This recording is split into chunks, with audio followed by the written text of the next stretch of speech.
Hi everyone, I'm Mark, and welcome to What's Brewing. In today's episode, we're sitting down with Jerry Lynn with Heritage Wealth Management out of Broussard, Louisiana. But before we get into it, let's go ahead and roll that B-roll.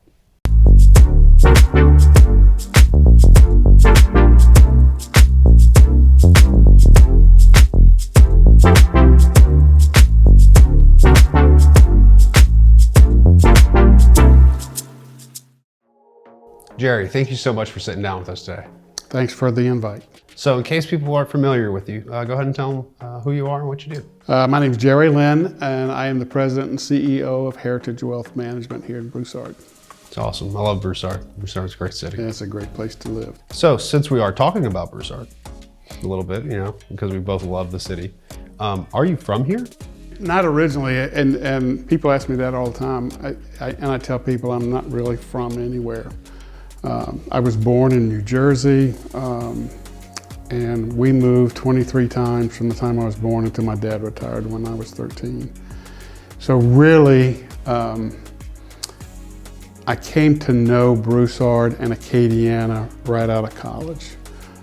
When I finished school, I had the opportunity to work for a bank here in Lafayette, fell in love with the culture and the people, and I love it here. My career took me to Charlotte, North Carolina and Salt Lake City, Utah, but I knew I'd always end up coming back. And I had the opportunity about 7 years ago, and we're back here. I have to say, as a person who's gotten to know you over the past few months, I'm very glad you decided to make that decision because you're a very good person. Thank you. You're welcome. You're welcome. So within your field, because you deal with wealth management, so how long have you been a financial advisor? I started, I got my license in 1987. I know that was way before your time. But in 1980s. Hey, I was one. And I started in August of 87, which was a couple of months before the crash in October of 87. And at that point in time, I was wondering what in the heck have I got myself into? But as it turned out, it was a great time to start into the business because I didn't have a whole lot of customers, and I got to see how fast things could change in this industry and how you should prepare yourself and your clients for the events of downturns, which are going to happen from time to time. Yeah, and we've had, just in my lifetime, I think I came off I was born during the oil, like at the end of the oil crisis. We've had the other financial dive that we took in 08 because of mortgages, and 2000 we had the technology bubble burst. Mm-hmm. And so it's like just in my lifetime we've had a few different ones. So you with being a financial advisor, so what is it that you do for people? I had someone tell me one time that growing old is mandatory, but doing it well is optional.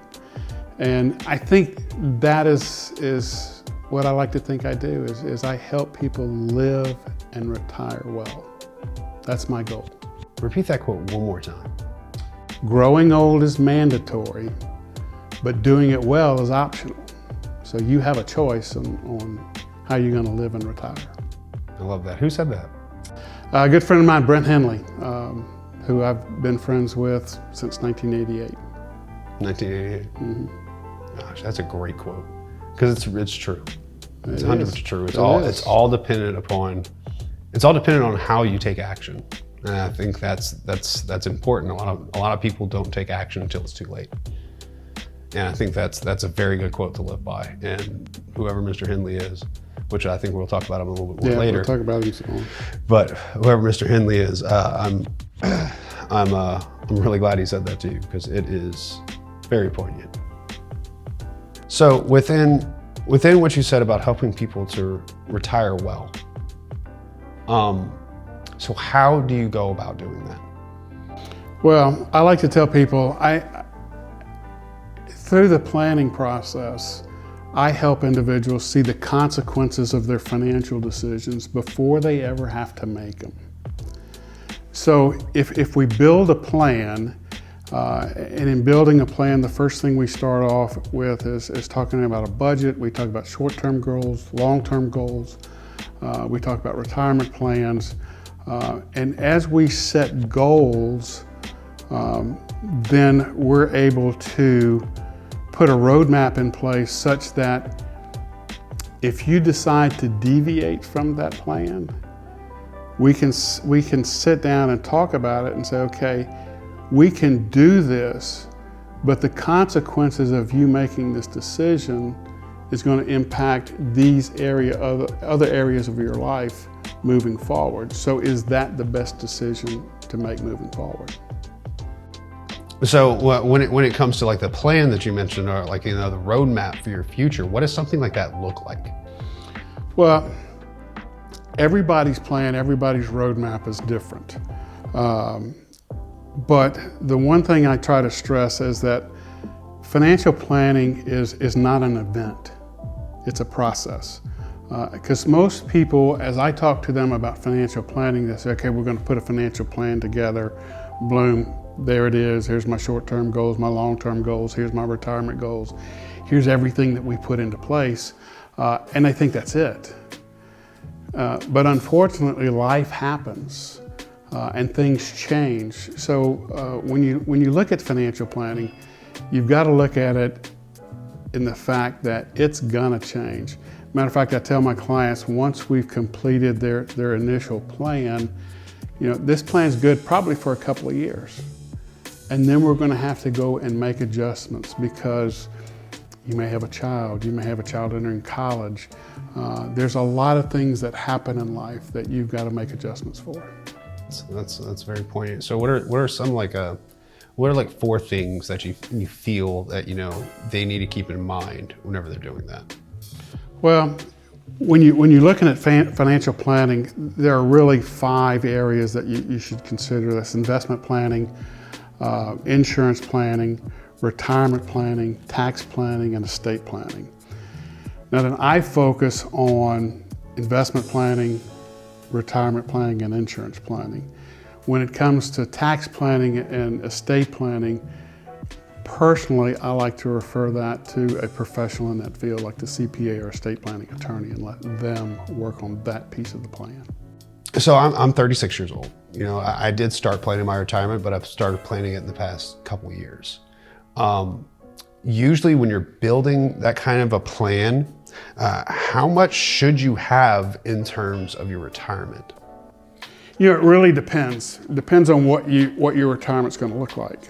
If you're going to travel a lot, if you want to go places and do a lot of things, and you're going to see the country and see the world, obviously that's going to take quite a bit more money than someone whose idea of retirement is just spending time with the grandkids and going fishing from time to time. And I've got both of those kind of clients. The fact that you're starting at your age is really great. And I know you may think I'm starting a little bit late, but you're really not. Because the average person who's 50 to 55 today has about $125,000 in their retirement savings.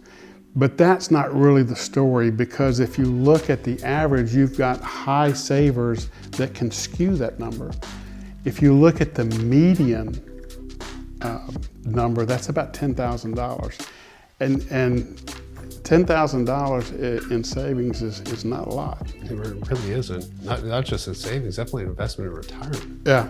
I mean, it's a scary statistic in the fact that if you look at Social Security, the average person today gets about $17,000 in Social Security benefits. The average retiree, healthy retiree, spends about $10,000 a year just on healthcare costs. So if you're depending on, and there's a lot of people that are depending on their Social Security to carry them through retirement, you're not going to be able to do that. Social Security should represent no more than 1/3 of your retirement income moving forward, because we don't have pensions like we used to. The earlier you start, the better, but it's never too late. Man, that's very insightful. And I think that's very I think you've given us, definitely here at What's Brewing, me personally, you've given us a lot of information. And I'm very, very, very thankful that you were able to sit down today. I know I want to do a part 2 because there's something we didn't really get into. This one was very important because people need to know about retirement. People need to know about what you do specifically and helping them with that. But there's something else that you do, not just for people that are going to retirement, but people that are going at the beginning of their career. Yeah. And we're going to get into that lovely leadership program you're starting up in the next episode. Sound good? Right. It's fantastic. Thank you. All right. So Jerry, thank you very much for sitting down with us right now. All right. Guys, you heard it here. Mr. Jerry Lynn, he is a fantastic resource. If you have not gotten started with your retirement, come see him. He's really good at what he does and obviously is very insightful. But that's going to do it for us here for part 1 of his interview over at What's Brewing. If you like what you see here, don't forget to hit that like button. If you want to keep up with more videos that we have coming out, crush that subscribe button. And if you want to be notified when those videos come out, hit that little bell so you can get all the notifications you need. But that's going to do it for us here. You stay safe and have a good one.